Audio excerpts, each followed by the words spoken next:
Greetings, scholars! As far as I'm concerned, PNGTUBERs are absolutely VTubers, so there's no reason why you should be left out of all of these cool interactive features just because you don't have a live 2D or 3D model. And if anyone ever tells you any different, tell me who they are, I'll find out where they live, and I will fuck their mothers. Consensually. Fuck those people. Let's make some cool shit. What I'm going to show you today is a really creative way that you can set up an item redeem that is very popular within the VTuber scene, the item throwing redeem. There currently aren't any applications that will allow you to do this natively as a PNGTuber, but I think that everyone has a right to this redeem, regardless of their dimensions, because let's be honest with ourselves, one of the cornerstones, one of the pillars that holds up the VTuber community is, in fact, cyberbullying. To make this work, you're going to need to grab VTube Studio, which you can get for free off Steam, and Karasu Bonk, or K-Bonk, which you can get from itch.io, also for free. We will also need the Mix It Up app, also free, to add that little bit of extra spice that's going to bring this redeem to life. I'm sure some of you are automatically asking yourself, why would I want to get VTube Studio when I'm not using a live 2D model? Well, it is absolutely necessary for this workaround. Let me show you how it works. Once you've downloaded VTube Studio and installed it, open it up. What we're going to do first of all is pick a model that comes for free with the software that closely resembles what we use for our PNG. This model is fine for me to use, but I'm going to pick something else instead. Let's go with this black cat. Okay, so if I put this behind my model, it's close enough. People on lower end PCs, they probably might already know that VTube Studio can be quite resource hungry, especially on your CPU. This is where you can do something that is possibly a little bit cheeky, but works incredibly well. What we're actually going to do is we're going to turn off the camera tracking in VTube Studio. To do that, hit the settings icon and you will see, face reveal. You'll see that there is a camera toggle button here. We're going to turn off auto start and then toggle the camera off. So we've got this wonderful silly face, but this is all we need to make this system work. We don't actually need the model to animate at all. And as you can see on my task manager, we've gone from around 20% to, somewhere around 5 to 7%, which is perfect. The next thing that we need to do is open up K-Bonk. Just click on the exe in the folder that you downloaded. If it asks you for a security prompt, just say run anyway, it's safe to use. And you will get this screen here. It will automatically ask you to authorize, your Twitch account. So make sure you do that so it can connect to your channel point redeems. And then it will start going through a bunch of processes to try and connect to different things. If this is your first time using K-Bonk, you'll see that it gets stuck on this connecting screen. So what we need to do is click that and it will tell us that we need to add a browser source within OBS or whatever capture streaming software that you're using. Which will link to a specific file. So let's go ahead and do that now. Okay, so inside OBS, we're going to create a new browser source like that. We'll call it PNG Bonk. Doesn't matter what you call it, as long as you remember what it is. And then we're going to tick the local file box in this window. So this changes it from a web address to a local file. So we're going to go to where it told us, which is whatever folder you downloaded for K-Bonk, then resources, then app, and then finally bonker.html. Hit that. I recommend making the source here around the same size as whatever the window size is for your VTube Studio. So for me, it's around 1080p. It doesn't have to be exact. Hit OK. And then we now have a browser source. Before we go back into K-Bonk, though, we need to also add a capture source for our VTube Studio. So I've got one here. It's called VTuber Software. Just create this, link it to your VTube Studio in the window, capture specific window, VTube Studio. Hit OK. And then we'll have this visible as well. So when you tab back into Kbonk, you'll see that we're on a different connecting screen now. We have connecting to VTube Studio. So if I open up VTube Studio now, you'll see that it's giving me a prompt to allow access to VTube Studio. We obviously want to allow that. So hit allow. And when you tab back into Kbonk, you'll see that it now says ready. The next thing that we need to do is we need to calibrate. Hit the start calibration button and it will give us some instructions. So we need to use VTube Studio to position the model under the guide being displayed in OBS. So this is the guide that they're talking about here. It's very important during the stage that you do not resize the model. So just use VTube Studio to position it within that marker. Go back into Kbonk, continue calibration. For this next step, we need to do a similar thing, but this time position the marker over our model's head in VTube Studio. So once again, do not resize the model. Simply drag your model in VTube Studio until it is more or less centered on the head. And then in Kbonk, confirm calibration. And we can now test to see if everything is connected. So we can go to the test bonks tab in the top right of Kbonk. If you hit single, you can see we are now throwing things at the cat, which not something that I endorse doing in real life. But everything is working and everything is connected. Now we need to start moving things around so that it looks as though we are throwing things at the PNG instead of the cat.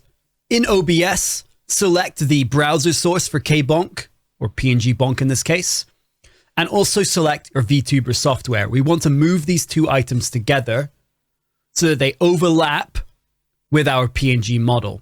Let's just quickly check our order of our sources in our scene. We want to make sure that our PNG bonk layer is above our PNG, and then we can go ahead and hide the VTuber software layer. Now, when we use Kbonk to test the different item throws, it looks as though we are throwing them at the PNG directly. I recommend also fine-tuning some of the settings in Kbonk if you go to the settings tab. And going down to the throw section, you can adjust the throw duration, which is essentially the speed of the item being thrown. You don't want it to be so fast that you blink and you miss it. You can also change things like the spin speed, but I personally recommend changing down here the throw angle. You can change this to whatever you want, but I recommend the -45 value so that when you throw things, it looks like it's coming from off the screen. Like this. It's always coming from the bottom so that you're not getting any weird kind of clipping with it coming out of nowhere. So technically everything is working, but it's not actually a channel point redeem yet. So we'll need to set up a redeem within Mix It Up. And also, while we're doing that, we're going to add a little bit of extra spice, because right now it looks a little bit weird that our model doesn't react to the items being thrown. So open up Mix It Up, go to the menu in the top left, and then go to the Twitch channel points menu. In here, we're going to create a new channel point reward. We're going to call this Yeet. Okay, it's created the channel point reward, so we're going to find it in our list. We're going to go to edit command, and we're going to start adding some extra actions in here that will make things a little bit more interesting. But those actions don't exist yet, so we're going to go back to OBS. If the goal is to make our model react to being hit, there are a couple of options that we can go for. The one that I'm going to show you today is through adding filters. So go to your PNG group or your PNG file, whichever you happen to be using within OBS, and you're going to add a filter to it. The two filters that I'm going to use are the crop/pad filter and the color correction filter. I'm going to rename these. We're going to call it Move and Color. Okay, so within the move filter, we're going to have it set the top value to -30. You can change this to whatever you want.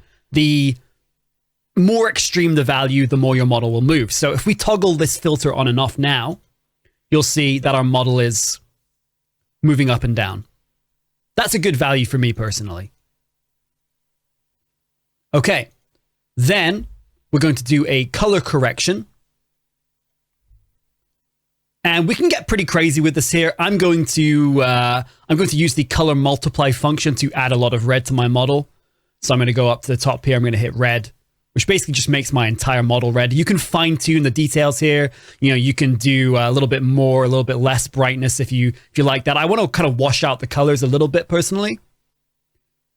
So I'm going to do a little bit of extra brightness, and I'm going to bring the gamma down. So now we have this red effect. Okay, so we have these filters on. We have these filters added. Now we want to tell Mix It Up to toggle these on and off when the Yeet channel point reward is redeemed. So we're going to go back into Mix It Up. We have our command editor open for Yeet. And we're going to add a streaming software action. So we're going to hit that. It's going to ask us which software we're using. I'm using OBS Studio. Then for the action, we're going to choose Source Filter Visibility. We're going to tell it which source the filters are on. So this is just called PNG. And then we're going to specify the name of the filter. So this is Move. Change it to Visible. So this is going to toggle the filter on. I'm going to duplicate this action.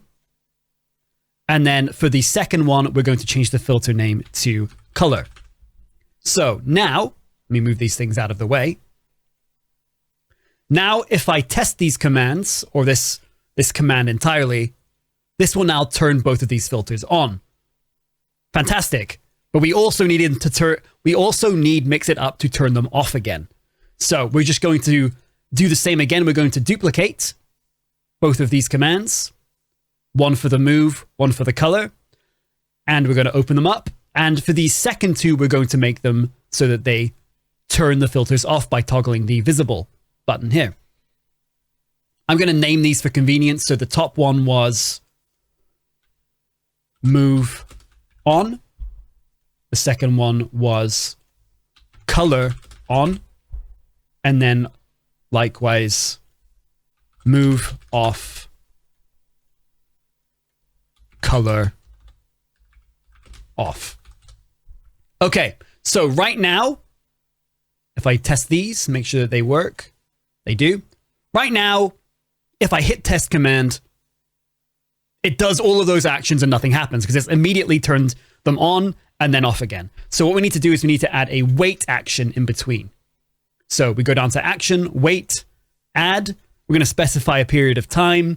Let's go for 1 second. And we're going to drag that action